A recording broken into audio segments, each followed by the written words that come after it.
آج سورہ بقرہ کی 215ویں آیت کی تفسیر ہوگی انشاءاللہ۔ الحمد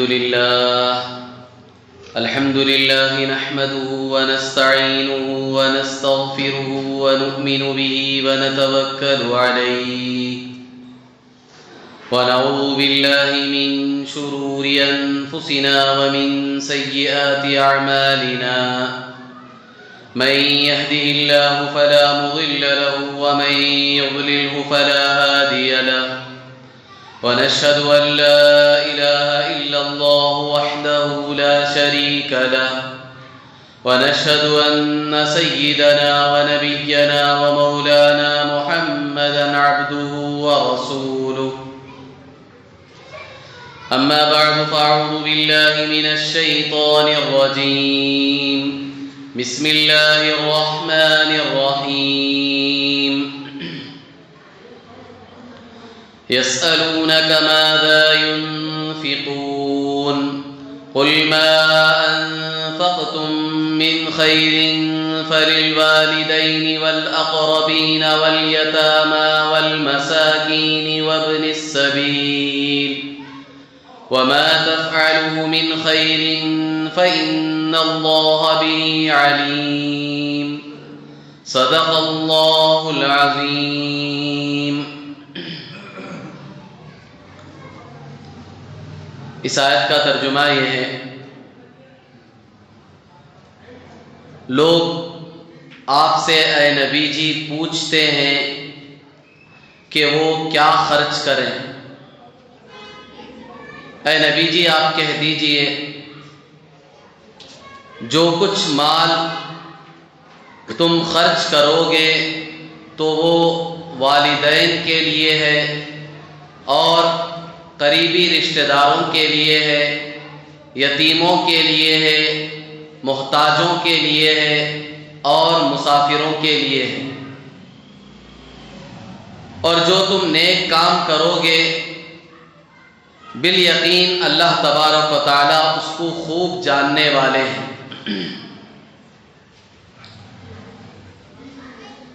بزرگان محترم، معزز خواتین اسلام،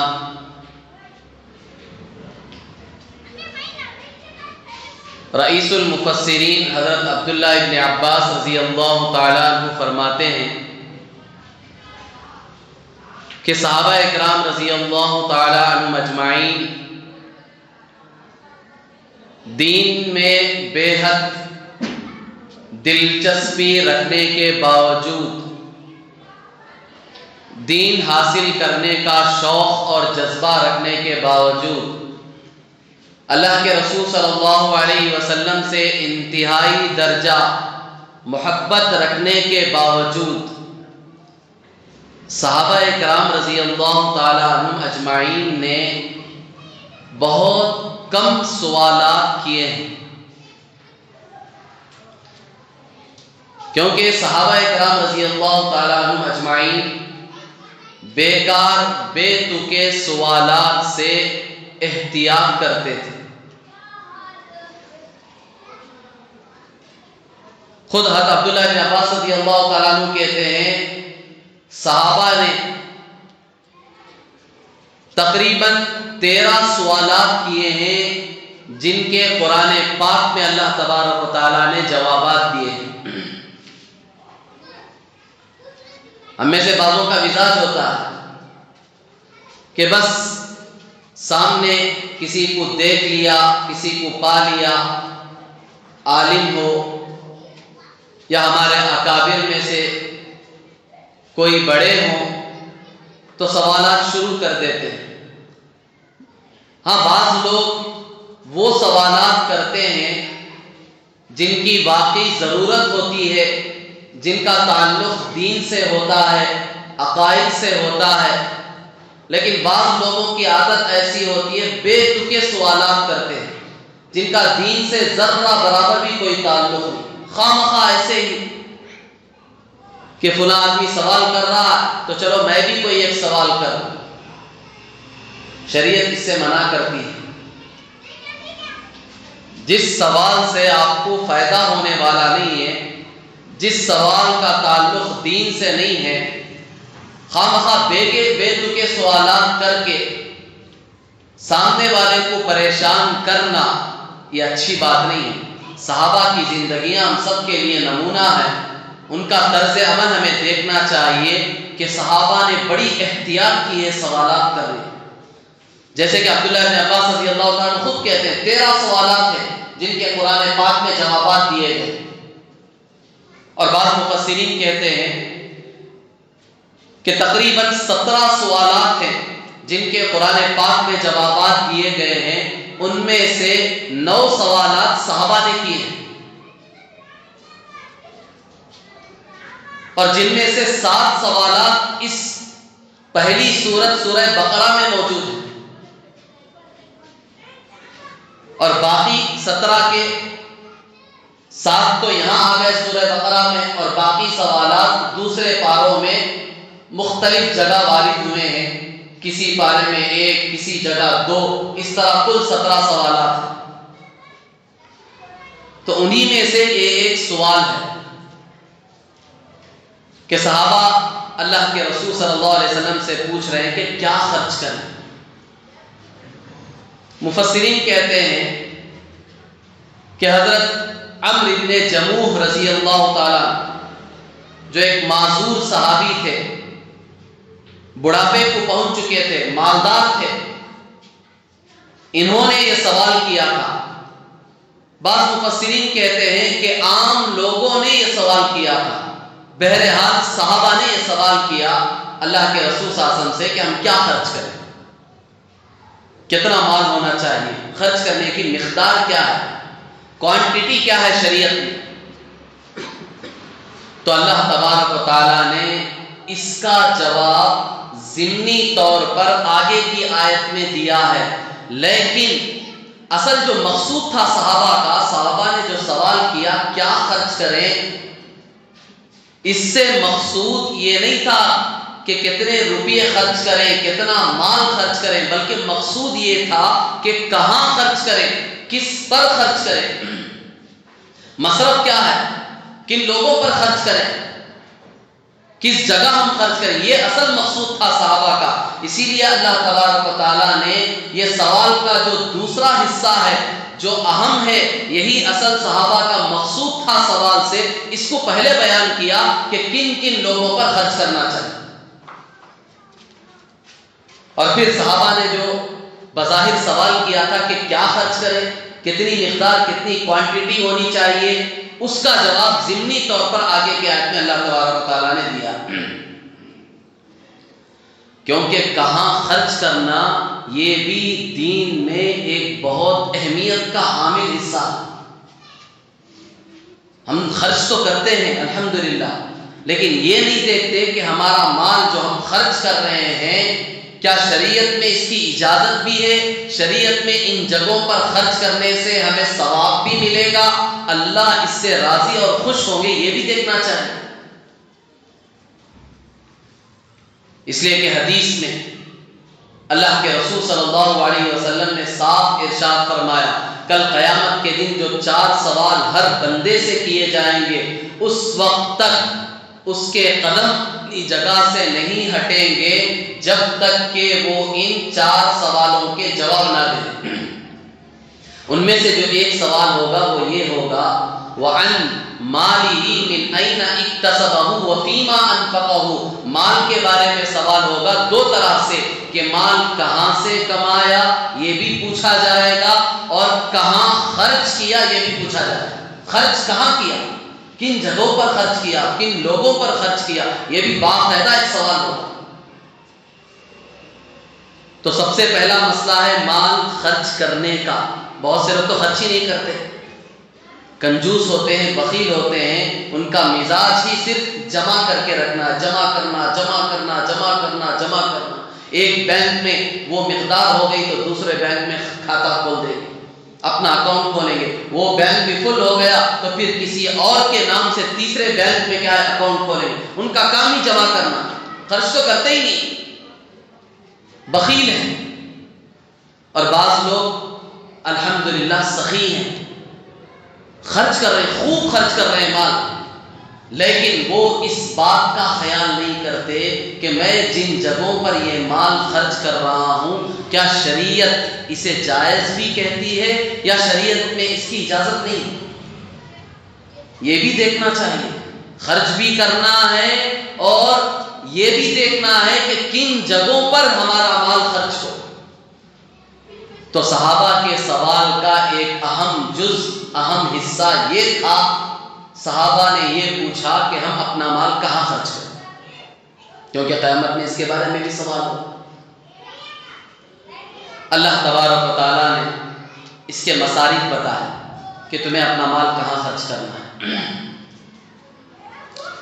اسلام نے کتنی بہترین ترتیب سے اس موضوع کو سمجھایا اور ایک نظام بتایا جسے عقل بھی قبول کرے کہ سب سے پہلے ہمارا مال کہاں خرچ ہو، ہمارے مال کے سب سے زیادہ حقدار کون ہے۔ قربان جائیں اسلام کی اس ترتیب پر، کیا نرالا انداز ہے اسلام کا۔ اللہ تبارک و تعالیٰ نے کہا تمہارے مال کا سب سے پہلا مصرف، تمہارے مال میں سب سے پہلا حق تمہارے والدین کا ہے۔ اللہ اکبر، سب سے پہلا والدین تمہارے گھر میں ہوں یا والدین کسی اور بستی میں رہتے ہیں، والدین تمہارے ساتھ زندگی گزار رہے ہوں یا کہیں اور زندگی گزار رہے ہوں، ہر حال میں تمہارے مال میں سب سے پہلا حق تمہارے والدین کا ہے۔ یہ نہیں کہ ہمارے ساتھ والدین نہیں ہیں، دوسرے بھائی کے ساتھ رہتے ہیں، دوسری بہنوں کے ساتھ رہتے ہیں یا بالکل الگ رہتے ہیں تو ہمارے اوپر ان کا حق نہیں ہے۔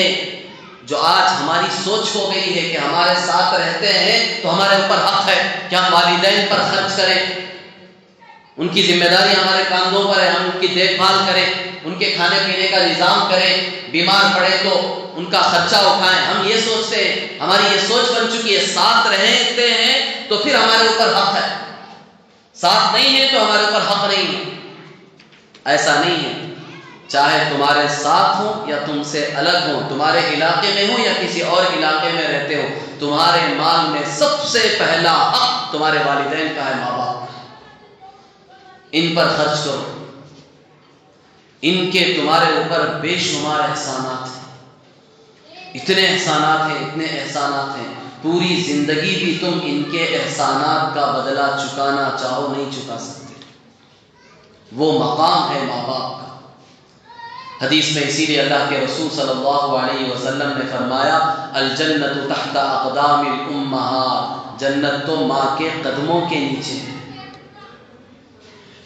یہ ہے مقام ماں کا۔ اور باپ کو اللہ کے رسول صلی اللہ علیہ وسلم نے باپ کا مقام یہ بتلایا، باپ جنت کے دروازوں میں سے ایک دروازہ ہے۔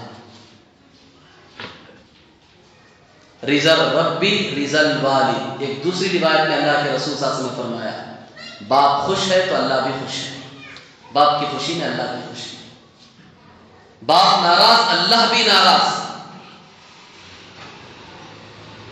یہ مقام ہے والدین کا، اس لیے کہا تمہارے مال میں سب سے پہلا حق تمہارے ماں باپ کا ہے۔ قرآن پاک میں بے شمار جگہوں پر اللہ تبارک و تعالیٰ نے جہاں اس بات کا حکم دیا کہ تم میرے ساتھ کسی کو شریک نہ کرو، سب سے پہلا حکم ایک انسان کے لیے یہ ہے کہ وہ اللہ کے ساتھ کسی کو شریک نہ کرے۔ پھر دوسرا حکم اللہ نے جو یہ دیا وہ یہ ہے کہ اپنے والدین کے ساتھ حسن سلوک کرو۔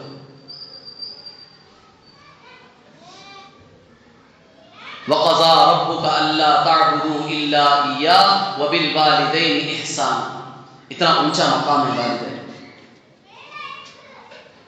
تو اس آیت میں اللہ تبارک و تعالیٰ نے ارشاد فرمایا لوگ آپ سے پوچھتے ہیں کہ کیا خرچ کریں، یعنی اس کا اصل مقصود کہاں خرچ کریں۔ قل، اے نبی جی آپ ان سے کہہ دیجئے، ان کو سمجھا دیجئے ما انفقتم من خیر فللوالدین، جو بھی مال تم خرچ کرو گے اس کا سب سے پہلا حق تمہارے والدین، اس کے سب سے پہلے مصرف تمہارے والدین۔ اس کے بعد دوسرا نمبر کس کا آتا ہے؟ قرآن نے کہا والاقربین، دوسرا نمبر ہے رشتہ داروں کا۔ کون سے رشتہ دار؟ قریبی رشتہ دار۔ قریبی رشتہ دار کون ہے؟ بیوی بچے،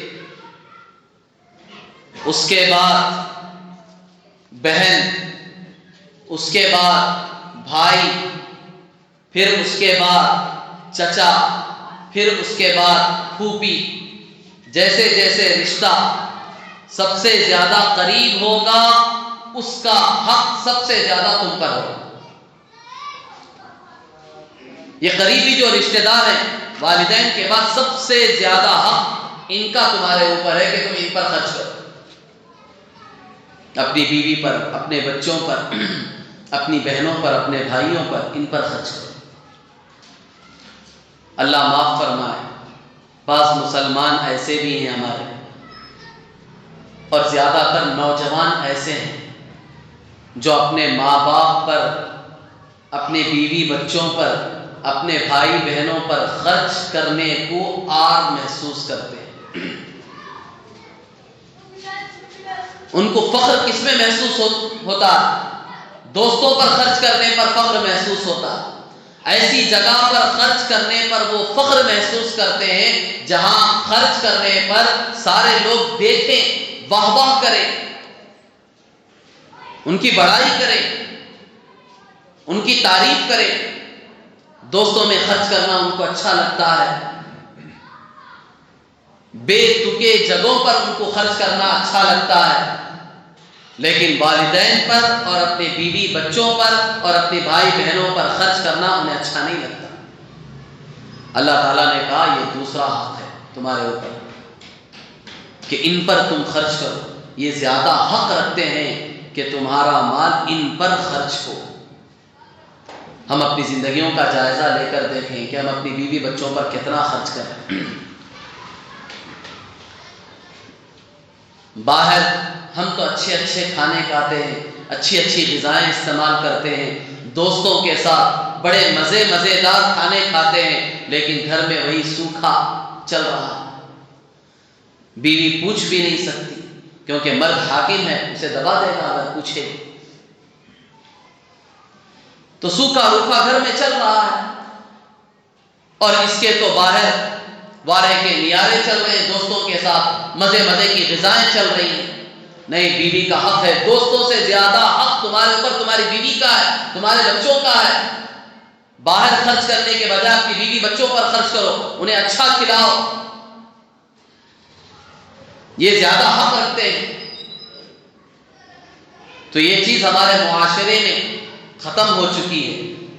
بیوی بچوں پر عام طور پر لوگ خرچ نہیں کرتے، بس ایک فارمیلٹی پوری کرتے ہیں کہ گھر میں کھانا پک جائے جسے بیوی بچے استعمال کر لیں۔ اب وہ ان کو پسند آئے یا نہ آئے، اس سے ان کو کوئی سروکار نہیں ہے۔ یہ نہیں کھائیں گے، ان کے لیے تو باہر ہوٹل آباد ہیں، ان کے دوست تو آباد ہیں جن کو ساتھ لے کر یہ اپنی من پسند کے کھانے کھائیں گے، لیکن گھر میں بیوی کو حق نہیں ہے کہ وہ اپنی من پسند کا کھانا کھائے اور اس کے بارے میں سوال بھی نہیں کر سکتی۔ یہ ایک طرح کا ظلم ہے۔ اللہ کے رسول صلی اللہ علیہ وسلم کی روایت سنو، سب سے بہترین مسلمان کون ہے؟ اللہ کے رسول صلی اللہ علیہ وسلم نے فرمایا خیرکم لنسائکم، خیارکم لنسائکم۔ اللہ کے رسول صلی اللہ علیہ وسلم نے فرمایا تم میں سب سے بہتر آدمی وہ ہے جو اپنی عورتوں کے لیے سب سے بہتر ہے۔ بیوی کے لیے جو سب سے اچھا ہے تم میں وہ سب سے بہترین مرد ہے۔ بیوی کے لیے سب سے پہلے اچھا بنو تو تم سب سے بہترین مسلمان ہو۔ اللہ کے رسول صلی اللہ علیہ وسلم کی بشارت ہے تمہارے لیے۔ اس لیے یہ جو بیوی بچوں پر ایک طرح کا ظلم ہمارے معاشرے پر چل رہا ہے، ہو رہا ہے، اس سے ہمیں احتیاط کرنے کی ضرورت ہے، بچنے کی ضرورت ہے۔ اللہ تبارک و تعالیٰ نے صاف حق بتایا، والدین کے بعد دوسرا نمبر بیوی بچوں کا۔ ترتیب دیکھو اسلام کی کیا عجیب نرالی ترتیب ہے۔ پھر اس کے بعد تیسرا نمبر بتایا، یہ قریبی رشتہ دار ہو گئے، اس کے بعد تیسرا نمبر کس کا ہے؟ والیتاما، تیسرا نمبر یتیموں کا ہے۔ یتیم کسے کہتے ہیں؟ یتیم ان بچوں کو کہتے ہیں جو ابھی نابالغ ہیں اور ان کے باپ کا انتقال ہو گیا۔ بچے ابھی چھوٹے چھوٹے ہیں، نابالغ ہیں، بچپن ہی میں ان کے باپ کا انتقال ہو گیا، ماں نہیں، ماں کا انتقال ہو گیا تو اسے یتیم نہیں کہتے، باپ، اصل باپ ہے، باپ کا انتقال ہو گیا تو بچے ابھی جو چھوٹے ہیں، نابالغ ہیں، تو ان بچوں کو یتیم کہتے ہیں۔ انسانوں میں یتیم اس بچے کو کہتے ہیں، ان بچوں کو کہتے ہیں جن کے باپ کا انتقال ہو چکا۔ جانوروں میں اس کا مسئلہ بالکل برعکس ہے۔ جانوروں میں یتیم کسے کہتے ہیں؟ جانوروں میں ان چھوٹے چھوٹے بچوں کو یتیم کہتے ہیں، چاہے وہ بلی کے ہوں یا اور کسی جانور کے بچے ہوں، ان بچوں کو یتیم کہیں گے جن کی ماں کا انتقال ہو گیا۔ جانوروں میں اگر باپ کا انتقال ہو گیا ہے تو ان بچوں کو یتیم نہیں کہتے، کیونکہ جانوروں میں زیادہ تر ماں ہی اپنے بچوں کی پرورش کرتی ہے، پوری ذمہ داری ماں کے کندھوں پر ہوتی ہے، تو اس لیے وہاں ماں مر جائے تو وہ بچے یتیم کہلائیں گے۔ لیکن انسانوں میں بچے نابالغ ہیں، چھوٹے، ان کے باپ کا انتقال ہو گیا تو ان بچوں کو یتیم کہتے ہیں۔ اب چونکہ شروع اسلام میں باقاعدہ شروع عرصے میں، شروع زمانے میں تو غزوات تو نہیں ہوئے ہیں، مکے کی 13 سال کی زندگی صرف صبر کی تلقین ہوئی ہے کہ صبر کرو، صبر کرو، صبر کرو، جواب دینے کی تمہیں اجازت نہیں۔ جب مدینہ ہجرت کر کے اللہ کے رسول صلی اللہ علیہ وسلم اور صحابہ آئے ہیں، پھر 2 سال جب گزرے ہیں تو سب سے پہلا غزوہ ہے غزوہ بدر۔ اس سے پہلے اگرچہ کہ 3 سریے اور اسی طرح 4 غزوات ہوئے ہیں، لیکن وہ باقاعدہ لڑائیاں نہیں ہوئی، اس میں مال غنیمت حاصل نہیں ہوا۔ سب سے پہلا غزوہ تو غزوہ بدر ہوا سن 2 ہجری میں۔ تو یہ جو غزوات کا جب سلسلہ چلا ہے تو اس میں عام طور پر غزوات میں صحابہ شہید ہو رہے ہیں، ان کے چھوٹے چھوٹے بچے ہیں، یتیم ہو رہے ہیں، تو اب ان کی پرورش کون کریں گے، ان کی دیکھ بھال کون کریں گے؟ اسلام نے حق بتایا، یتیم کا حق کیا ہے، اس کے فضائل بتایا، تاکہ لوگ بڑھ چڑھ کر ان کی پرورش میں حصہ لیں، ان کو قبول کریں، ان کو اپنی ماتحتی میں لیں، اپنی نگرانی میں لیں، ان کے فضائل بتائے کہ یتیم کی پرورش کے کیا فضائل۔ ایک حدیث میں اللہ کے رسول صلی اللہ علیہ وسلم نے فرمایا، جو محبت اور پیار سے یتیم بچے کے سر پر ہاتھ بھی پھیر دے تو اس کے ہاتھ کے نیچے جتنے بال آئیں گے ہر بال کے بدلے ایک نیکی لکھی جائے گی۔ صرف محبت سے آپ کھڑے کھڑے یوں بچے کے سر پر ہاتھ پھیر دے، ہاتھ کے نیچے جتنے بال آئیں گے ہر بال کے بدلے آپ کے لیے نیکی لکھی جائے گی۔ اور پھر ایک دوسری روایت میں اللہ کے رسول صلی اللہ علیہ وسلم نے فرمایا، احب بیوت الی اللہ بیت فیہ یتیم مکرم۔ اللہ کے رسول صلی اللہ علیہ وسلم نے فرمایا، سب سے بہترین گھر اس روئے زمین پر، اس دھرتی پر اللہ کے نزدیک کون سا ہے؟ سب سے بہترین گھر کون سا ہے اللہ کے نزدیک؟ اللہ کے رسول صلی اللہ علیہ وسلم نے فرمایا، اللہ کے نزدیک سب سے محبوب، سب سے پسندیدہ، سب سے بہترین گھر وہ گھر ہے جس میں یتیم ہو اور اس کی ناز برداری کی جا رہی ہو، اس کی نگرانی کی جا رہی ہو، اس کی اچھے طریقے سے پرورش کی جا رہی ہو، اسے تکلیف نہ پہنچائی جا رہی۔ سب سے بہترین گھر ہے دنیا کا اللہ کے نزدیک جس میں یتیم بچہ ہے اور اس کی آپ اچھے طریقے سے پرورش کر رہے ہیں، تو آپ کا گھر اللہ کو سب سے زیادہ محبوب ہے، پسندیدہ۔ کتنی بڑی فضیلت بیان کی یتیم بچے کی پرورش۔ یتیم کا کوئی معمولی مقام نہیں۔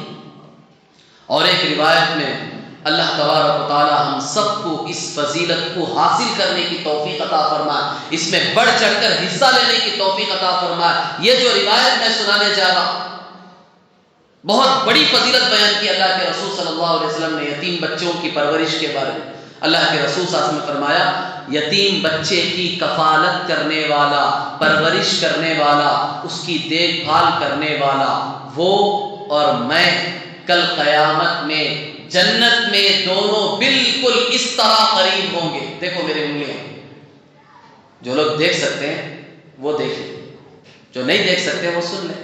ابھی بتاؤں گا. اللہ کے رسول صلی اللہ علیہ وسلم نے فرمایا جنت میں کل میں اور یتیم بچے کی جو پرورش کرنے والا ہے، اس کی کفالت کرنے والا ہے، وہ اور میں جنت میں بالکل اس طرح قریب ہوں گے. دیکھو شہادت کی انگلی اور اس کے بازو کی جو بیچ کی انگلی ہے بالکل ملے ہوئے ہیں. آپ یوں اپنی انگلیاں اٹھا کر دیکھیں ہر ایک، تبھی محسوس ہوگا کہ یہ دو انگلیاں جس طرح بالکل قریب ہے، لگی ہوئی ہیں. اللہ کے رسول صلی اللہ علیہ وسلم کہہ رہے جنت میں میں اور وہ شخص جو یتیم کی کفالت کر رہا ہے، اس کی پرورش کر رہا ہے، جنت میں بالکل اس طرح قریب ہوں گے. بتاؤ اور کیا چاہیے؟ اللہ کے نبی کا پڑوس ملے گا. اور کس کا پڑوس چاہیے؟ اس سے زیادہ مبارک پڑوسی اور کسی کو مل سکتا ہے؟ اتنی بڑی فضیلت اللہ کے رسول صلی اللہ علیہ وسلم نے یتیم کے بارے میں بیان کی کہ اس کی پرورش کرو، اس کی نگرانی کرو.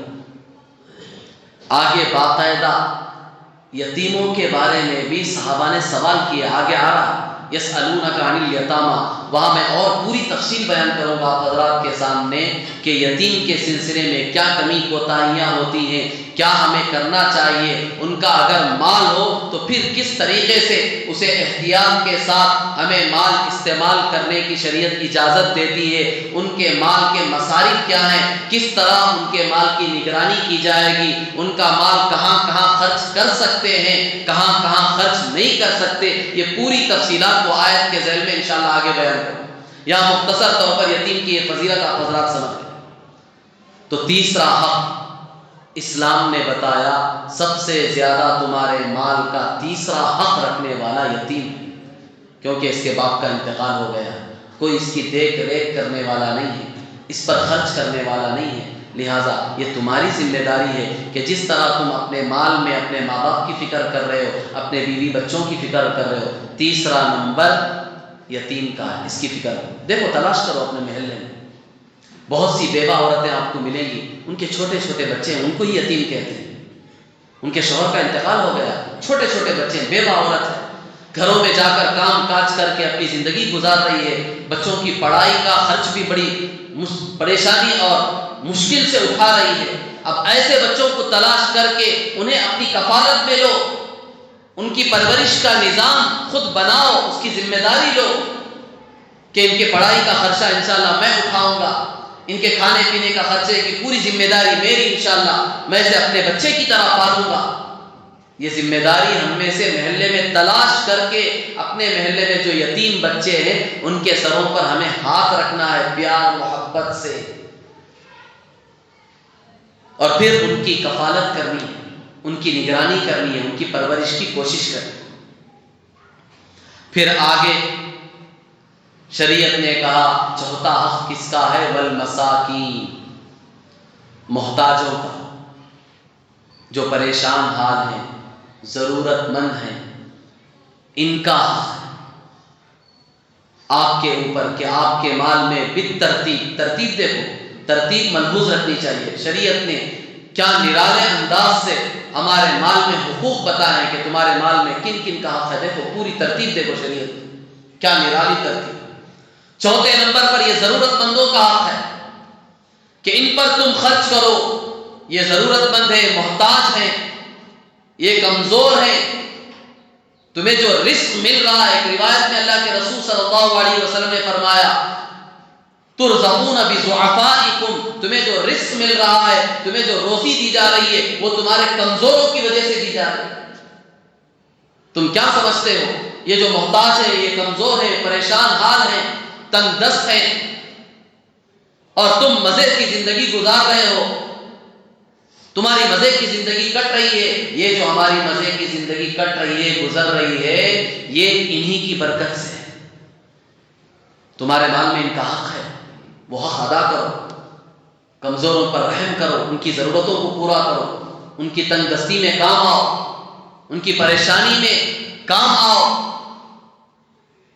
تو اللہ تبارک و تعالیٰ نے ہمارے مال میں چوتھا حق بتایا محتاجوں کا. ضرورت مندوں کا، ہمارے مال میں ان کا چوتھا حق ہے کہ ان پر بھی ہمارا مال خرچ ہونا چاہیے۔ پھر پانچواں حق بتایا وابن السبیل، پانچواں حق کس کا ہے؟ مسافروں کا ہے۔ کوئی پردیسی ہے، اجنبی ہے، کسی دوسرے علاقے کا، شہر کا رہنے والا ہے، اس شہر میں آیا، اچانک اس کے پیسے چوری ہو گئے، اسے مالی نقصان ہو گیا، گھاٹا ہو گیا، اب پریشان ہے، آپ کے پاس آیا ہے، اگرچہ کہ اپنے گھر اپنے علاقے میں بہت بڑا مالدار ہے، لیکن یہاں اس کے پاس پیسہ نہیں ہے، پریشان ہو کر آیا، تو شریعت کہتی ہے تمہارے مال میں اس کا بھی حق ہے، تم اس کی ضرورت کو پورا کرو۔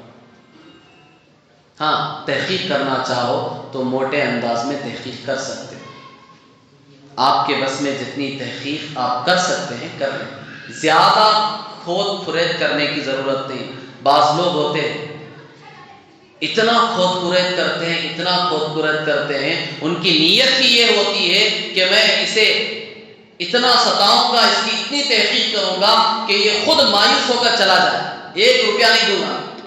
اسی نیت سے باقاعدہ آدھا 1 گھنٹہ ستاتے ہیں، اسے پریشان کرتے ہیں، وہ پہلے ہی پریشان ہے بیچارہ، آپ اور پریشان کر رہے ہیں، باقاعدہ پوچھ رہے ہیں آپ کہاں کے رہنے والے ہیں، کب آئے تھے، کیوں آئے تھے، یہاں آپ کے جان پہچان کے رہنے والے کون کون ہیں، آئیڈینٹی کارڈ ہو تو یہ بتاؤ، فلاں بتاؤ، نمبر ہو تو اتنی تحقیق، نیت ہی یہ ہے کہ مجھے 1 پیسہ اسے نہیں دینا، اسے اتنا ستانا ہے کہ یہ خود تنگ آ کر چلا جائے۔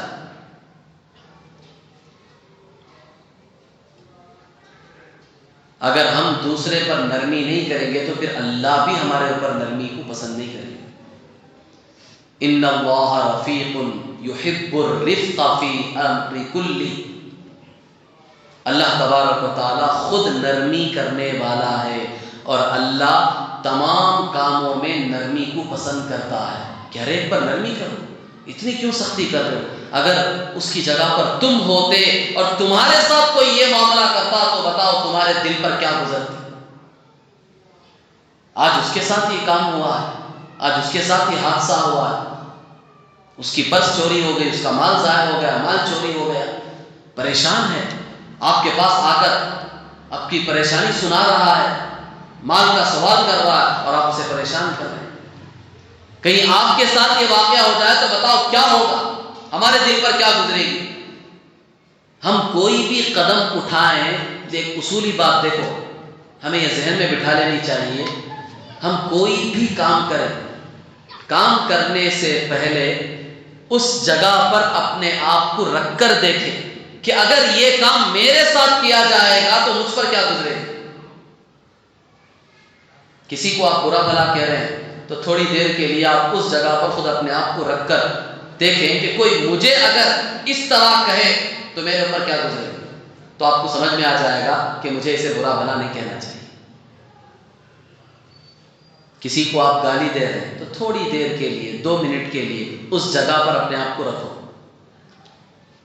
اور سوچو اگر کوئی تمہیں یہ گالی دے تو تمہیں کیسا لگے گا۔ کوئی بھی قدم اٹھانے سے پہلے اس جگہ پر اپنے آپ کو رکھ کر دیکھو، خود بخود سمجھ میں آ جائے گا کہ اس کام صحیح ہے یا غلط ہے جو میں کر رہا ہوں۔ تو میرے بتانے کا منشا یہ ہے کہ تحقیق کرنی چاہیے، چونکہ آج کے دور میں بہت زیادہ دھوکہ ہے، آپ لوگوں کو معلوم ہے، ہر جگہ بس سٹاپ پر، ریلوے اسٹیشنوں پر، مسجد کے پاس ایسا بہت بڑا مجمع آتا ہے، بے شک آتا ہے، اصل مسئلہ یہ ہو گیا ہے، ایسی پریشانی ہو گئی ہے کہ دھوکہ دینے والے زیادہ ہیں، پریشان حال کم ہے، جس کی وجہ سے ہمیں فرق کرنا مشکل ہو جاتا ہے کہ اصل پریشان حال کون ہے، دھوکہ دینے والا کون ہے، یہ فرق کرنا مشکل ہو جاتا ہے، معاملہ بڑا سنگین ہو جاتا ہے۔ بعض مرتبہ ایسا ہوتا ہے ایک آدمی دھوکہ دینے والا ہے، وہ اس انداز سے چکنی چپڑی باتیں کر کے ہمیں ایسا متاثر کر دیتا ہے کہ ہم اس کی مدد کرتے ہیں، تعاون کر دیتے ہیں، اور ایک آدمی واقعی پریشان حال ہے، مصیبت میں گھرا ہوا ہے، وہ آ کر ہم سے سوال کرتا، اپنی پریشانی سناتا، لیکن اس کے پاس وہ زبان نہیں ہے، وہ ویسے چکنی چپڑی باتوں کے ذریعے سے ہمیں متاثر نہیں کر سکتا جس کی وجہ سے ہم متاثر نہیں ہوتے اور اس کی مدد نہیں کرتے۔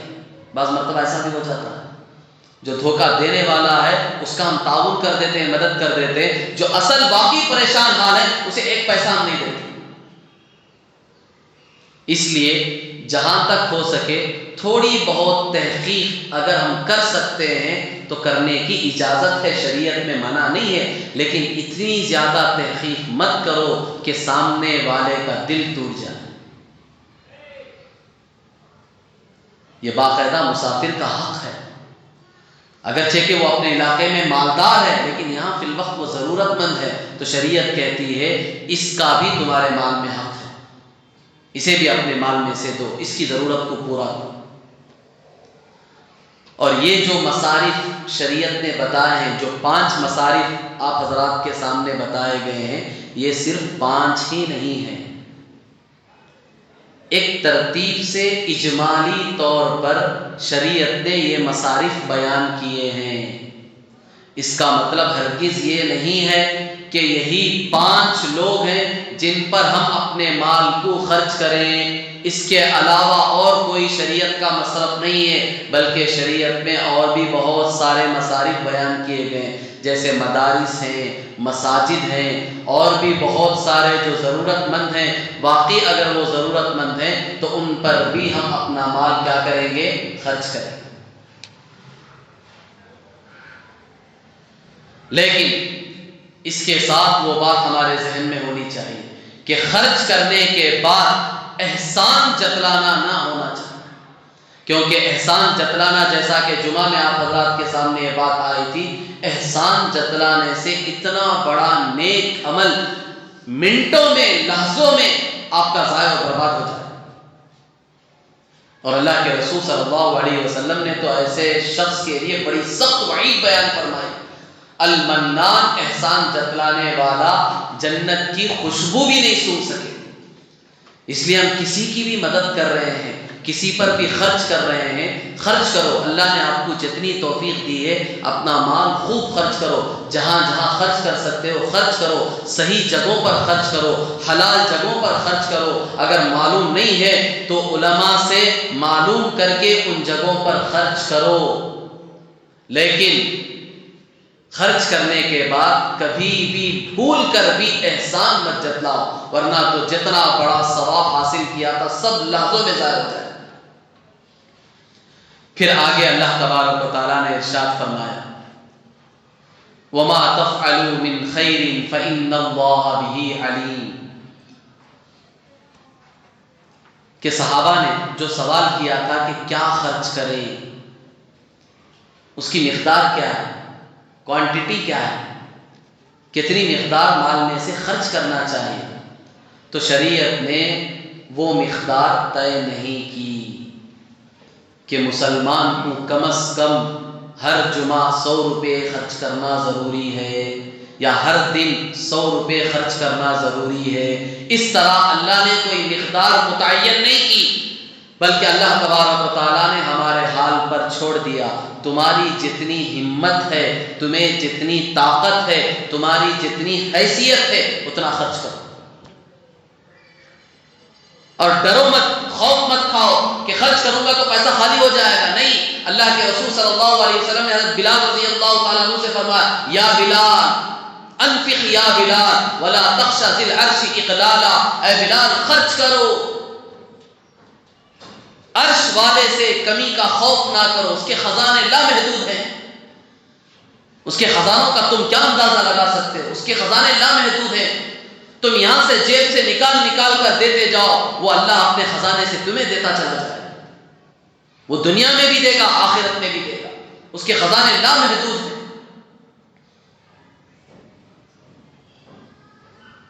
ایک جگہ تو حدیث قدسی ہے، اللہ تبارک و تعالیٰ نے ارشاد فرمایا، سارے انسان، سارے جنات، اولین آخرین جنات سب اللہ سے مانگتے چلے جائیں تو اللہ تبارک و تعالیٰ ہر ایک کے کی زبان ہر ایک کی بول کو سنے گا، اور سب کو انہوں نے جتنا مانگا ہے سب عطا کر دے گا، تو بھی اللہ کے خزانے میں اتنی بھی کمی نہیں آئے گی جتنا سمندر میں سوئی آپ ڈبو کر نکالے تو سوئی کا جو ناقہ ہے، اس کا جو سوراخ ہے، اس میں کتنا پانی آیا؟ اتنا بڑا سمندر جس کا کنارہ نہیں ہے، اس میں آپ سوئی ڈبو کر نکال رہے ہیں تو اس کے ناقے میں، اس کے سوراخ میں کتنا پانی آیا؟ بہت تھوڑی مقدار میں آیا، وہ بھی تھوڑی دیر رہے گا پھر وہ بھی گر جائے گا۔ تو سمندر میں کوئی کمی آئی؟ پانی میں کوئی بھی کمی نہیں آئی۔ تو اللہ تعالیٰ کہہ رہے ہیں اتنی بھی کمی نہیں آئے گی میرے خزانے میں اگر سب کو وہ جتنا مانگ رہے ہیں، جتنی ان کی امیدیں ہیں، جتنے ان کے آرزو ہیں، جو کچھ مانگ رہے ہیں سب دے دوں، لٹا دوں، پھر بھی میرے خزانے میں اتنی بھی کمی نہیں ہے۔ اللہ کے خزانے تو لامحدود ہیں، شرط یہ ہے کہ اللہ کی ذات پر بھروسہ ہو۔ اسی لیے اللہ کے رسول صلی اللہ علیہ وسلم نے بلال سے کہا رضی اللہ تعالیٰ انفق یا بلال، بلال خرچ کرو، ڈرو مت، ولا تخشى فی العرش اقلالا، عرش والے سے کمی کا خوف مت کرو، خرچ کرو، خوب دو۔ اور یہ تو تجربہ ہے ہم سب کا، آپ لوگوں نے دیکھا ہوگا، خود محسوس کیا ہوگا، واقعی جو اللہ کے بندے اللہ کے راستے میں غریبوں پر، یتیموں پر، بیواؤں پر، ضرورت مندوں پر، مدرسوں پر، مسجدوں پر خرچ کرتے ہیں، جتنا خرچ کر رہے ہیں اللہ ان کو اور خوب نواز رہے ہیں، ان کی تجارتوں میں برکت ہی برکت ہے۔ خود ہم نے محسوس کیا ہے، تجربات سے یہ بات ثابت ہو چکی ہے، یہ کوئی ہوائی باتیں نہیں ہیں، خود ہر آدمی محسوس کرتا ہے۔ جو آدمی اللہ کے راستے میں دے رہا اس کے خزانے میں کمی نہیں آ رہی بلکہ اور اضافے پہ اضافہ ہو رہا، اور اضافے پہ اضافہ ہو رہا۔ یہ اللہ کے وعدے ہیں جو اللہ پورا کر کے بتاتے ہیں، یہ اللہ کے وعدے صرف آخرت کے لیے نہیں ہے۔ قرآن کھول کر پڑھو، یہ قرآن پاک کی تفسیر اسی لیے ہے، اس بات کو ہم اچھی طرح سمجھیں، اللہ کے وعدے صرف آخرت کے ساتھ نہیں ہیں، اللہ کے وعدے دنیا میں بھی ہیں۔ تم کرو گے تمہاری دنیا بھی بنے گی، آخرت بھی بنے گی۔ اسی لیے ایک مسلمان کے لیے اس سے بڑی خوشخبری کیا ہو سکتی ہے کہ اس کی دنیا بھی بن رہی ہے اسلام کے ذریعے، اس کی آخرت بھی بن رہی ہے۔ اس لیے اللہ تبارک و تعالیٰ نے کوئی مقدار بیان نہیں کی، تمہاری حیثیت تمہاری بساط کے مطابق جتنی تم حیثیت رکھتے ہو، جتنا تم دے سکتے ہو اتنا دو، اللہ اس میں برکت دے۔ اللہ کوالٹی کو دیکھتے ہیں، کوانٹٹی کو نہیں دیکھتے۔ 29ویں پارے پہلی سورت سورہ ملک، اس میں اللہ تبارک و تعالیٰ نے اسی مضمون کو سمجھایا۔ الذی خلق الموت والحیاۃ لیبلوکم ایکم احسن عملا، یہاں اکثر عملا نہیں کہا اللہ نے، احسن عملا۔ ہم یہ دیکھنا چاہتے ہیں کہ تم میں سب سے اچھا عمل کر کے کون آئے گا، سب سے زیادہ عمل کر کے کون آئے گا، یہ نہیں دیکھیں گے ہم، زیادہ کو ہم نہیں دیکھیں گے، زیادہ تو تم نہیں کر سکو گے۔ بنی اسرائیل میں تو 500 سال تک عبادت کرنے والے ہیں، تم کرو گے؟ ہے اتنی طاقت؟ تمہاری عمر ہی تو 60-70 کے درمیان ہے، کوئی 100 کو پہنچتا ہے، کوئی 120 کو۔ ہمارے آج کے اس دور میں زیادہ سے زیادہ ہم نے کتنی عمریں سنی؟ کوئی ہے 120، کوئی 125، اس سے زیادہ تو ہم نے سن نہیں۔ وہ بھی کہیں کہیں ہندوستان کے اس کونے میں ایک ہے، چائنا میں فلاں ایک آدمی ہے، اس کی عمر 125، سب حیرت کی نگاہ سے دیکھتے ہیں 125 سال، ورنہ تو 60-70 کے درمیان ہے۔ حدیث میں اللہ کے رسول صلی اللہ علیہ وسلم فرمایا میری امت کی عمریں اتنی ہی ہوں، اور اس سے پہلے بھی کتنے لوگ چلے جا رہے ہیں، تو ہماری عبادت ہم کتنا کر سکیں گے؟ بنی اسرائیل میں تو 500 سال انہوں نے پورے عبادت میں گزارے، تو اللہ کا کتنا بڑا کرم ہے، کتنا بڑا فضل ہے۔ اللہ نے ہم سے کیا مانگا، کس چیز کا مطالبہ کیا؟ اس چیز کا مطالبہ نہیں کیا کہ تم میں سب سے زیادہ عمل کر کے کون لائے گا۔ اگر اللہ اس چیز کا مطالبہ کر دیتے تو پھر امت مسلمہ پچھلی امتوں کا اعمال میں کیسے مقابلہ کر سکتی؟ ان کی عمریں تو ہمارے سے زیادہ گزری ہیں۔ اللہ کا اتنا کرم ہے، اللہ نے کہا کہ زیادہ نہیں چاہیے، اچھا چاہیے، تھوڑا کرو، اچھا کر کے لاؤ۔ یہ دیکھیں گے ہم، کوالٹی دیکھیں گے ہم، کوانٹٹی نہیں دیکھیں گے، کوالٹی دیکھیں گے کہ کیسا کر کے آیا، 1 روپیہ دیا ہے، کس نیت سے دیا ہے، لوگوں کو دکھانے کے لیے، سامنے والے پر احسان جتانے کے لیے، اپنی تعریف کرانے کے لیے، اس لیے دیا ہے؟ قبول نہیں۔ 1 لاکھ روپے دیا ہے، کیوں دیا ہے؟ اپنی تعریف کرانے کے لیے، لوگوں کو دکھانے کے لیے، سامنے والے پر احسان جتانے کے لیے، اللہ کہیں گے بالکل قبول نہیں تھے۔ 1 لاکھ روپے دیا، قبول نہیں۔ 1 روپیہ دو، اخلاص کے ساتھ دو، اللہ کو راضی کرنے کے لیے دو، لوگوں کو دکھانے کے لیے نہیں، تو پھر تمہارا 1 لاکھ روپیہ، یہ جو 1 روپیہ ہے وہ 1 لاکھ روپے پر بھی بھاری پڑ جائے، اس سے زیادہ ثواب ملے گا۔ تو اس لیے اللہ تبارک و تعالیٰ نے اس آیت میں یہی سمجھایا کہ مقدار ہمارے پاس طے نہیں، جو بھی تم خرچ کرو گے، وما تفعلوا من خیر، جو بھی تم مال خرچ کرو گے، فإن اللہ بہ علیم، اللہ تبارک و تعالیٰ اسے خوب جانتے ہیں، اچھی طرح جانتے ہیں کہ تم نے یہ مال جو دیا ہے وہ کس نیت سے دیا، اللہ جانتے ہیں۔ اللہ تو دلوں کے بھیدوں کو جاننے والا ہے۔ اور بعض مفسرین نے اس آیت کا ترجمہ یہ کیا ہے وما تفعلوا من خیر، خیر سے مراد یہاں صرف مال نہیں ہے، وما تفعلوا من خیر، تم جو بھی نیک کام کرو گے، چاہے وہ مال کے ذریعے سے ہو، چاہے وہ دوسروں کی مدد کرنے کے ذریعے سے ہو، یا اس سے آگے بڑھ کر اچھے بول کے ذریعے سے ہو، تو بھی اللہ تبارک و تعالیٰ اسے خوب جاننے والا ہے اور اس پر خوب ثواب دینے والا ہے۔ تو دوسروں کے ساتھ بھلائی کرنے کے لیے صرف مال ہی ہونا ضروری نہیں ہے۔ بعض غریب یہ سمجھتے ہیں، کیا سمجھتے ہیں؟ جس طرح خود غریب صحابہ میں جو کچھ غریب تھے، انہوں نے حضور صلی اللہ علیہ وسلم سے آ کر یہ سوال کیا، اے اللہ کے رسول صلی اللہ علیہ وسلم، وہ صحابہ جو مالدار ہیں وہ بھی نماز پڑھتے ہیں، ہم بھی نماز پڑھتے ہیں، بالکل برابر، وہ بھی روزہ رکھتے ہیں، ہم بھی روزہ رکھتے ہیں، بالکل برابر، لیکن ایک مسئلے میں وہ ہم سے آگے ہیں، وہ مالدار ہیں، ہم غریب ہیں، وہ اللہ کے راستے میں مال خرچ کرتے ہیں، وہ ہم سے آگے بڑھ گئے، ہمارے پاس مال نہیں، ہم کیا کریں؟ اللہ کے رسول صلی اللہ علیہ وسلم نے صحابہ کو اللہ کا ذکر بتایا کہ تم ذکر کرو، تم ان کے مقام کو پہنچ جاؤ۔ صحابہ میں مسابقت کا شوق تھا، نیکی میں ایک دوسرے سے آگے بڑھنے کا شوق تھا۔ وہ جو مالدار صحابہ تھے ان کو پتا چل گیا اللہ کے رسول صلی اللہ علیہ وسلم نے ایک قیمتی چیز بتائی ہے غریب صحابہ کو، وہ بھی ہمارے برابر آنا چاہتے ہیں، کس میں؟ نیکیوں میں۔ تو پھر وہ صحابہ بھی، انہوں نے بھی ذکر کثرت سے کرنا شروع کر دیا۔ یہ صحابہ میں جو مسابقت ہوتی تھی وہ نیک اعمال میں ہوتی تھی، نیکیوں میں ہوتی تھی۔ آج یہ مسابقت ہم میں سے ختم ہو چکی ہے، ہمارے اندر سے۔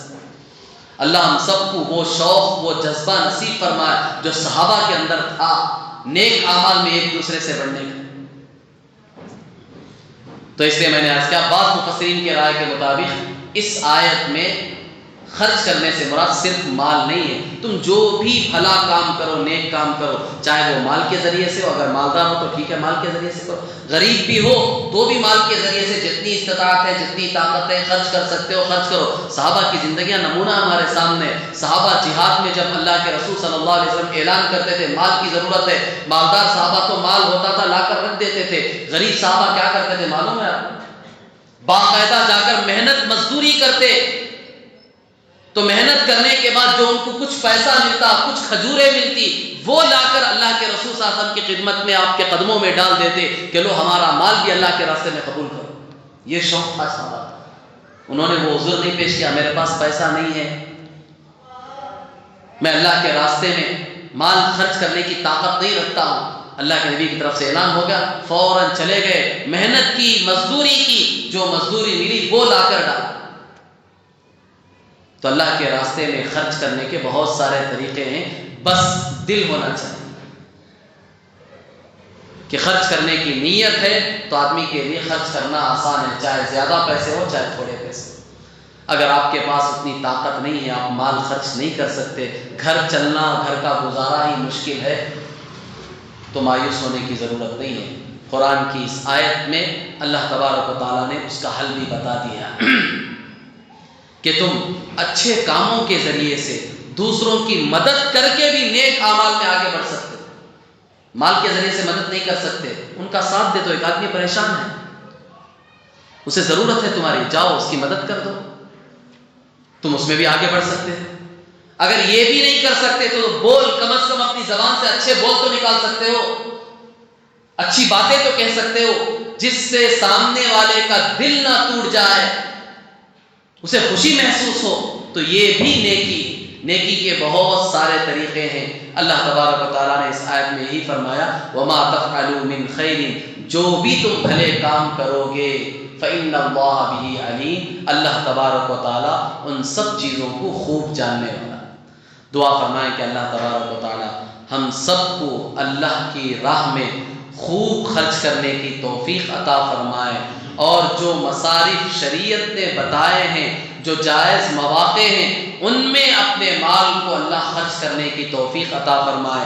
اگر ہم شریعت کے جائز مواقع میں، جائز جگہوں میں اپنے مال کو خرچ کریں گے تو خود بخود ناجائز اور حرام جگہوں سے خرچ کرنے سے خود بخود بچ جائیں گے۔ اللہ تعالی ہم سب کو عمل کی توفیق عطا فرمائے۔ آمین وآخر دعوانا الحمدللہ رب العالمین۔ الحمد لله رب العالمين، اللهم صل على سيدنا ونبينا ومولانا محمد وبارك وسلم۔ ربنا ظلمنا أنفسنا وإن لم تغفر لنا وترحمنا لنكونن من الخاسرين، اللهم إنك عفو